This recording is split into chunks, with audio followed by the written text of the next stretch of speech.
أما بعد فأعوذ بالله من الشيطان الرجيم بسم الله الرحمن الرحيم والفجر وليال عشر والشفع والوتر والليل إذا يسر۔ کل آپ سے وعدہ کیا تھا کہ عشرہ ذی الحجہ کے حوالے سے کچھ باتیں آپ کے گوش گزار کریں گے۔ نبی کریم صلی اللہ علیہ وسلم کے فرمان کے مطابق یہ بہت ہی فضیلت والا عشرہ ہے، اس لیے کہ اس ایک ہی عشرے میں کئی عبادات جمع ہیں۔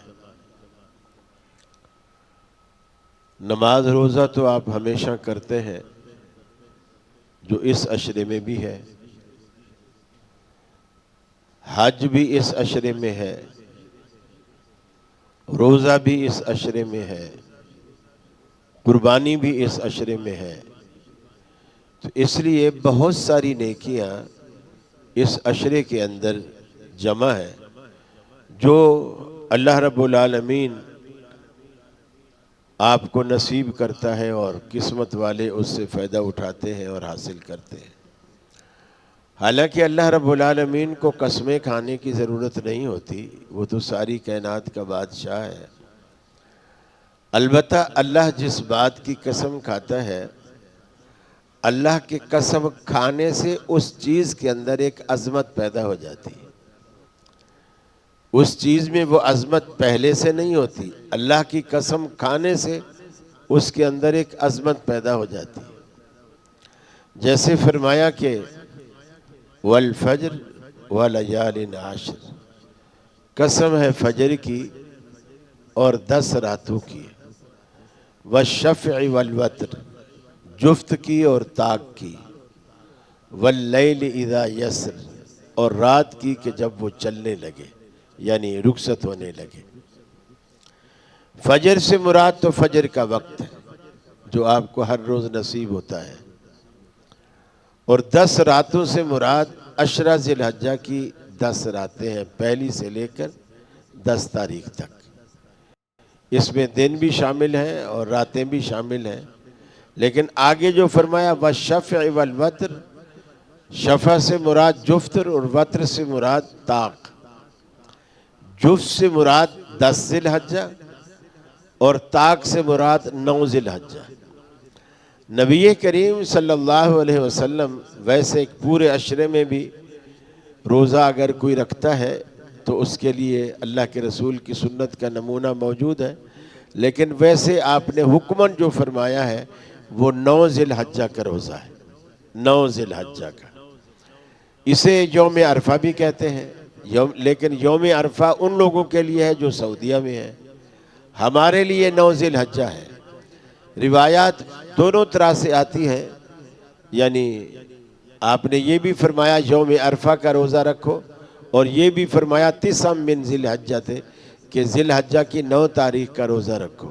تو دونوں، اور جب ہم یوم عرفہ کہتے ہیں اس سے مراد 9 ذی الحجہ ہوتا ہے، جب ہم یوم النحر کہتے ہیں اس سے مراد 10 ذی الحجہ ہوتا ہے۔ تو یعنی ایک چیز کے 2 نام ہوتے ہیں۔ تو اس کے لیے یہ جو عموماً آج کل مدینہ یونیورسٹی کے پڑھے لکھے جو لڑکے نوجوان آ رہے ہیں، وہ عموماً اس بات پہ بضد ہوتے ہیں اور زور دیتے ہیں کہ روزہ اسی دن رکھنا چاہیے جس دن یوم عرفہ ہوتا ہے، یعنی حاجی عرفات میں ہوتے ہیں۔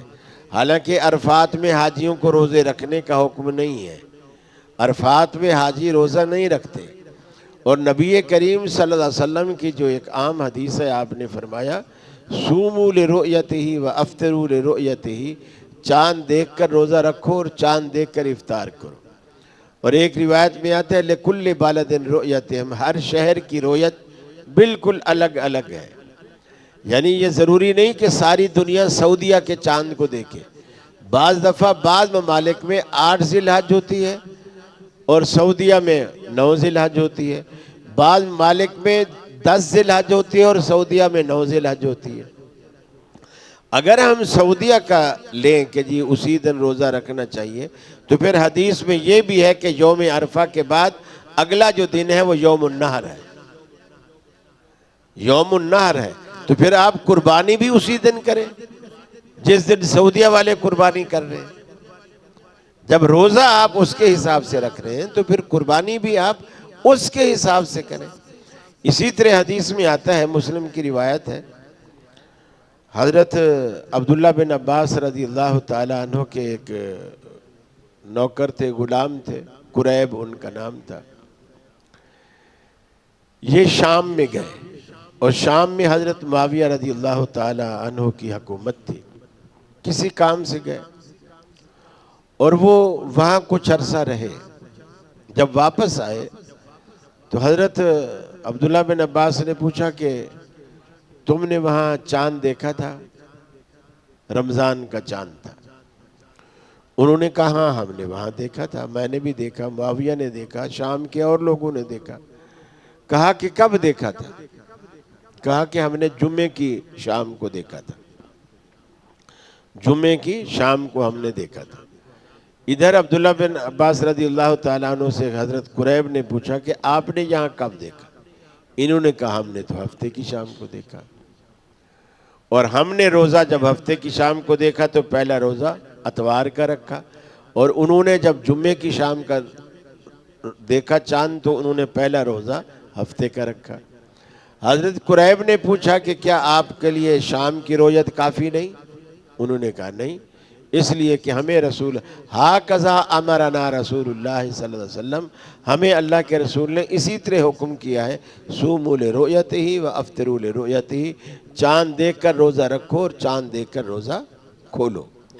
تو لہٰذا اس فضیلت کو پانے کے لیے ہم نے اسی طرح روزہ رکھنا ہے، اور اللہ کے رسول نے اس کی فضیلت یہ بتائی ہے کہ ایک سال گزشتہ کے ایک روزے سے، 9 ذی الحجہ کا روزہ رکھنے سے، ایک ہی روزے سے ایک سال گزشتہ جو ہم گزار بیٹھے ہیں 9 تاریخ تک، پچھلے سال کی 9 تاریخ سے لے کر اس سال 9 تاریخ تک، ایک سال یہ، اور ایک سال اس 9 تاریخ سے لے کر آنے والے اگلے سال 9 تاریخ تک، 2 سالوں کے اللہ تعالیٰ گناہ معاف فرما دیتا ہے ایک روزے کے سبب۔ تو یہ فائدے کے کام ہیں، نفع کے کام ہیں۔ لوگ اکثر یہ پوچھتے ہیں کہ کیا اگر ہم یہ ثواب کا یہ روزہ نہ رکھیں تو کیا ہم گناہگار ہیں؟ بات ساری یہ نہیں ہوتی کہ کس کس کام میں گناہ ہے ہم وہ نہ کریں۔ جنت صرف اس بات پہ نہیں ملنی کہ ہم نے گناہ نہیں کیا، جنت صرف اس بات پہ نہیں ملنی کہ ہم نے گناہ نہیں کیا، اس بات پہ بھی تو اللہ جنت دے گا کہ ہم نے نیکیاں بھی کی ہیں۔ تو نیکی کا جذبہ اور نیکی کا ذوق بھی ہمیں یہ رکھنا چاہیے کہ رسول اکرم صلی اللہ علیہ وسلم کے فرمان کے مطابق اب اس کا ایک روزے کا کہا، محرم میں آپ نے 2 روزے کا کہا، 10 محرم کا بھی اور اس کے ساتھ ایک ملانے کا کہا، یا 9 کا ساتھ ملاؤ یا 10 کا ساتھ ملاؤ۔ وہاں بھی یہ جو آج کل مدینہ یونیورسٹی سے جو پڑھ کے آ رہے ہیں وہاں بھی یہ رکھنا ڈالتے ہیں کہ نہیں جی، اللہ کے رسول نے فرمایا اگر اگلے سال میں زندہ رہا تو لَأَصُومَنَّ التَّاسِعَ، میں 9 کا روزہ رکھوں گا۔ ہم کہتے ہیں اس کا مطلب یہ ہے کہ میں 9 کا روزہ ساتھ ملاؤں گا، یہ نہیں کہ اکیلا 9 کا رکھوں گا، اس لیے کہ فضیلت جو اللہ کے رسول نے بتلائی ہے وہ نہ 9 کی فضیلت ہے نہ 11 کی فضیلت ہے، وہ فضیلت 10 کی ہے۔ حدیث کے ذخیرے میں نہ 9 کی فضیلت نہ 11 کی فضیلت۔ اب آپ نے 9 یا 10 کا کیوں ملانے کو کہا کہ جب آپ مدینہ تشریف لے گئے وہاں دیکھا تو یہودی روزہ رکھتے تھے اور وہ 10 محرم کا رکھتے تھے، تو آپ کے مزاج میں اللہ تعالیٰ نے یہ بات رکھی تھی کہ آپ کو یہودیوں سے موافقت بالکل پسند نہیں تھی، ہمیشہ مخالفت پسند کرتے تھے۔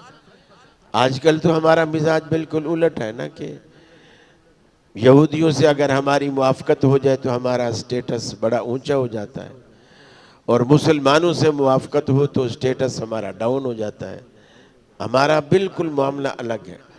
رسول اللہ کے مزاج میں اللہ نے یہ بات بٹھا دی تھی، حتیٰ کہ قبلہ، یہ جو بیت المقدس ہے یہودیوں کا بھی یہی قبلہ تھا، مسلمانوں کا بھی پہلا قبلہ یہی تھا۔ آپ اللہ سے بڑی للچائی نظروں سے دعائیں کرتے کہ یا اللہ ہمارا یہ قبلہ قبلہ ابراہیمی کر دے. اللہ نے وہ دعا قبول کر لی، آپ کا قبلہ وہی کر لیا. تو یعنی یہودی سفید داڑھی اگر کسی کی ہو جائے یہودیوں کی تو وہ رنگتے نہیں تھے. نبی کریم صلی اللہ علیہ وسلم نے فرمایا غیروا الا السودا، اس کی سفیدی کو تبدیل کرو سوائے کالے کے، کالے سے بچو لیکن اس کو رنگو، کوئی بھی دنیا کا رنگ کر سکتے ہو، کالے سے بچو. ایک روایت میں آتا ہے فاجتنبوا السواد، کالے سے بچو. تو اس لیے یہودیوں کی مخالفت آپ کو بالکل پسند نہیں تھی. اچھا پھر یہودی داڑیوں کو اس طرح کانٹ چھانٹ کے گول مول بنا کے، جس طرح ہمارے ہاں مختلف فیشن والے بھی کرتے ہیں اور بعض خود مسلک والے بھی بعضوں کے ہاں، جیسے جماعت اسلامی والے مشہور داڑھی ہے ان کی، آپ کو دور سے پہچانے جائیں گے. اب جو جماعت اسلامی کا امیر بنا ہے وہ تو سرے سے داڑھی غائب ہے. یہ پہلا امیر آیا جماعت اسلامی کا جس کی داڑھی نہیں ہے، ورنہ اس سے پہلے ایک مشہور قاضی حسین احمد کی فل داڑھی رہی. اور یہ جو قاضی حسین کے بعد آئے تھے کیا نام تھا ان کا، منور صاحب، نہیں منور، سراج الحق صاحب. یہ بھی منور صاحب تو میرے خیال ہے وہاں تھے، ہمارے کراچی میں ہوتے تھے. تو یہ ماشاءاللہ فل داڑھیوں والے تھے. البتہ مولانا مودودی کی بھی اسی طرح گلائی میں بنی بھی ہوتی تھی. رسول اللہ صلی اللہ علیہ وسلم کے زمانے میں یہودی ایسی کانٹ چھانٹ کرتے تھے اور آپ کو ان کی بھی مخالفت اتنی پسند تھی، آپ نے فرمایا قص الشوارب واعفوا اللحى، مونچھوں کو پست کرو اور داڑھی کو معاف کر دو. اور معافی کا مطلب یہ ہوتا ہے کہ اس کا جو بھی قصور ہے، مثلا بڑھ رہی ہے یہ بھی ایک قصور ہے. آپ موٹر سائیکل بیٹھتے ہیں تو یہ ہوا سے اڑ کے کندھوں پہ سوار ہو جاتی، یہ بھی ایک قصور ہے. الجھ جاتی ہے بعض دفعہ، بکھرتی ہے، کھلرتی ہے، یہ بھی ایک قصور ہے. فرمایا واعفوا اللحى، اس کے سارے قصور معاف کر دو، معاف کر دو اور اس کو بڑھاؤ. اور ایک روایت میں آتا ہے ارخوا اللحى، اسے لٹکاؤ، یعنی چپکی نہ رہے بلکہ لٹکاؤ. اور لٹکے گی جب آپ بال بڑھنے دیں گے تبھی لٹکیں گے. تو نبی کریم صلی اللہ علیہ وسلم نے وہاں جب مدینہ میں گئے تو آپ نے پوچھا کہ یہودی کیوں روزہ رکھتے ہیں؟ انہوں نے کہا کہ ہم موسیٰ علیہ السلام کی سنت پہ عمل کرتے ہیں. اس دن اللہ تعالیٰ نے موسیٰ علیہ السلام کو فرعونیوں سے نجات دلائی تھی، شکرانے کے طور پر انہوں نے روزہ رکھا تھا، اس لیے ہم روزہ رکھتے ہیں. آپ نے فرمایا ہم تم سے زیادہ موسیٰ علیہ السلام کے قریب ہیں، لہٰذا چونکہ 10 کو روزہ رکھنے میں موافقت تھی تو آپ نے پھر ایک حکم صادر فرمایا. آپ نے فرمایا کہ سومو یوم عاشورہ، 10 محرم کا روزہ رکھو. سومو یوم عاشورہ، 10 محرم کا روزہ رکھو. وخالف الیہود، اور یہودیوں کی مخالفت بھی کرو.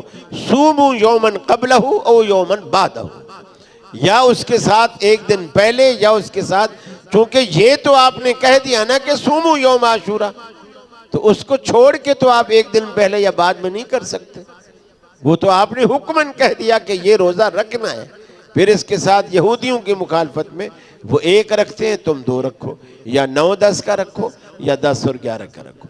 البتہ اس روزے کے حوالے سے اللہ کے رسول نے نہیں فرمایا کہ اس کے ساتھ 2 روزے جو ہے وہ تم ملا کر رکھو. اس کے لیے اکیلے روزے کی یہ فضیلت ہے، اللہ رب العالمین نے اس کے اندر یہ فضیلت رکھی ہے. اور پھر یہ جو یوم النحر ہے، اللہ رب العالمین اس دن خون بہانے سے زیادہ کوئی عمل اللہ کی نظر میں محبوب نہیں ہوتا. اس دن 10 ذی الحجہ کو، یوم النحر کو، جتنا اللہ کو قربانی پسند ہے. لوگ بے شک کہتے رہتے ہیں غامدی جیسے، میاں کیا تم نے ساری زندگی گوشت نہیں کھایا، اتنے سارے جانور ذبح کر دیتے ہو، قربان کر دیتے ہو. یہ اعتراض کرنے والے کرتے ہیں. بعض یہاں تک کہہ دیتے ہیں قربانی کرنے سے بہتر ہے کسی بیوہ کی بیٹی کا شادی کرا دو، اس کا مکان بنوا دو. بھی مکان بنوا دو تو آپ غامدی صاحب سے کہیں آپ کا ہزاروں کے گز کے اندر بنگلہ ہے، آپ اس کو تھوڑا چھوٹا کر کے آپ اپنا 500 گز کا بنا لو، باقی 500 گز 2-4 بیواؤں کو گھر بنا لو. ایسا بھی تو ہو سکتا ہے. لیکن اسلام کے جو شعار ہیں ان کو روک کر بیواؤں کی مدد کرنی ہے، اپنا گھر چھوٹا نہیں کرنا ہے. یہ زیادتی ہے اسلام کے ساتھ۔ اور اسی طرح یوم عرفہ جس دن حاجی میدان عرفات میں ہوتے ہیں، یہ اتنا قبولیت والی جگہ ہے۔ اگر حاجی وہاں گئے ہوئے ہیں آپ کے دوست احباب، انہیں بتائیے اس لمحے کو، اس جگہ کو، اس موقع کو ضائع نہ کریں۔ بلکہ اللہ کے رسول نے فرمایا جب یہاں حاجی ایک مرتبہ اتنا جملہ کہتا ہے اللہم اغفر لی، اللہ مجھے بخش دے، اتنا ایک جملہ اللہم اغفر لی، عمر اس کی کوئی بھی ہے، سچے دل سے ایمان کے ساتھ، توحید کے عقیدے کے ساتھ، اخلاص کے ساتھ حج کرنے گیا ہے اور وہاں جا کر کہتے ہیں اللہم اغفر لی، اللہ مجھے بخش دے، اللہ کے رسول فرماتے ہیں اللہ فرشتوں سے کہتا ہے فرشتوں گواہ ہو جاؤ میں نے اس بندے کو بخش دیا۔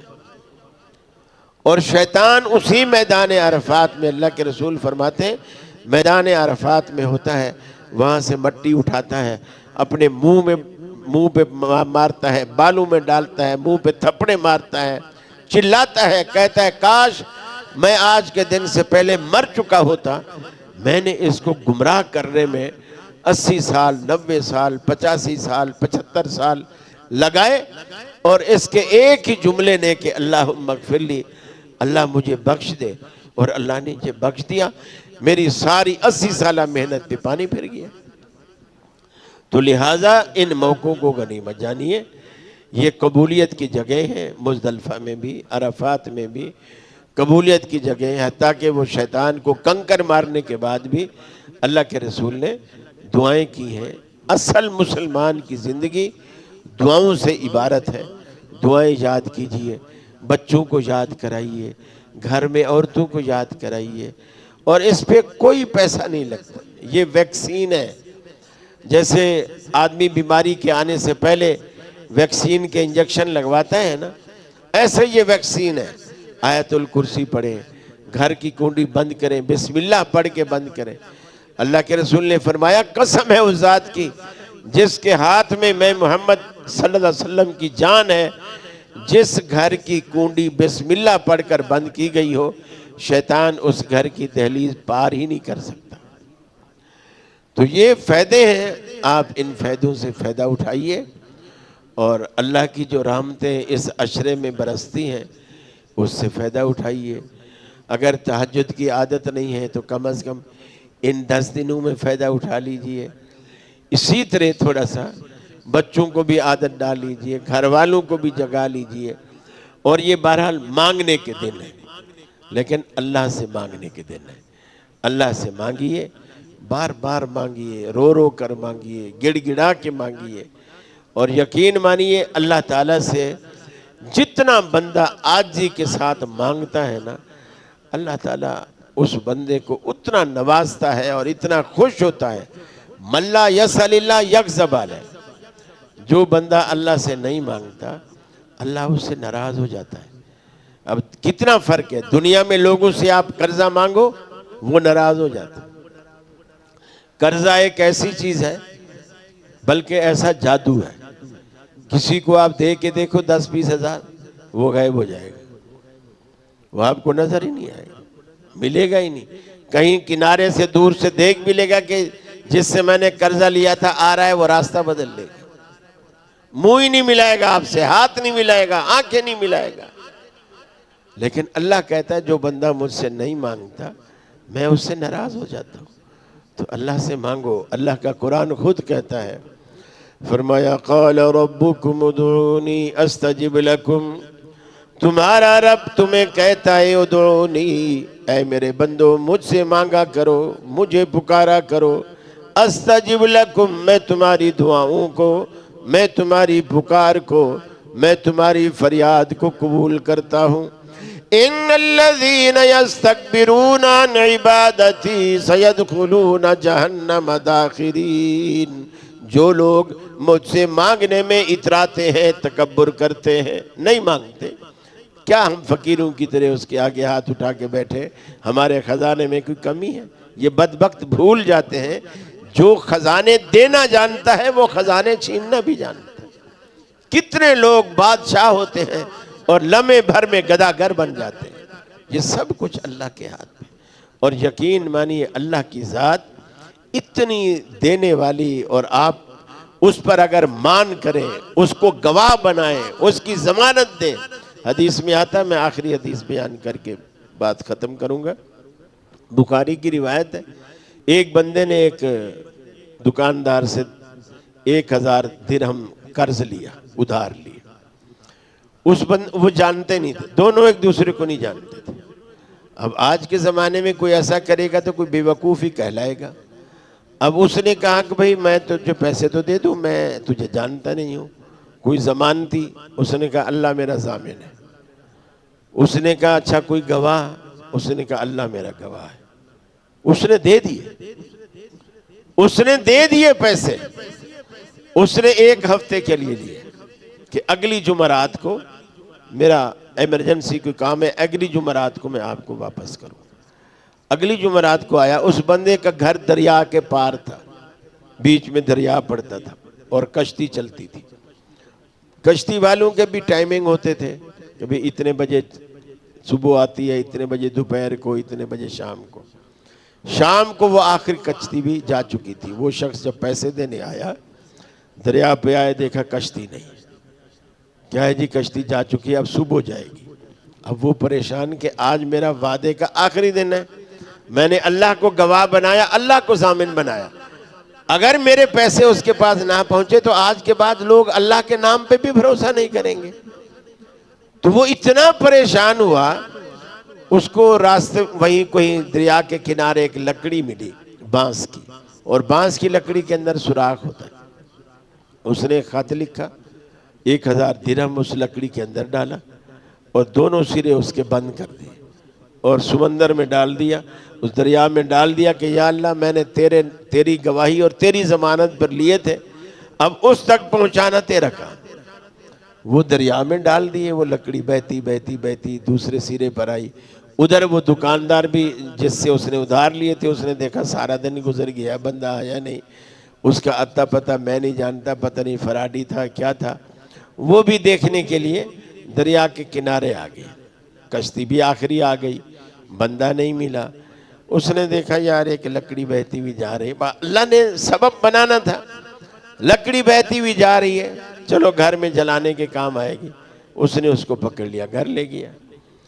اب صبح اگلے دن اس لکڑی کو چیرنے لگا کہ بھی چیر لوں اور پھر جلانے کے کام آئے. جیسے چیرا تو اندر سے 1000 درہم بھی رکھے ہوئے ہیں، خط رکھا ہوا ہے کہ میں کل ٹائم پہ آیا تھا، کشتی چلی گئی تھی اور اس طرح. اچھا اب اس کی ایمانداری دیکھو. دل میں یہ ہے کہ ہو سکتا ہے نہ پہنچے ہوں اس کے پاس.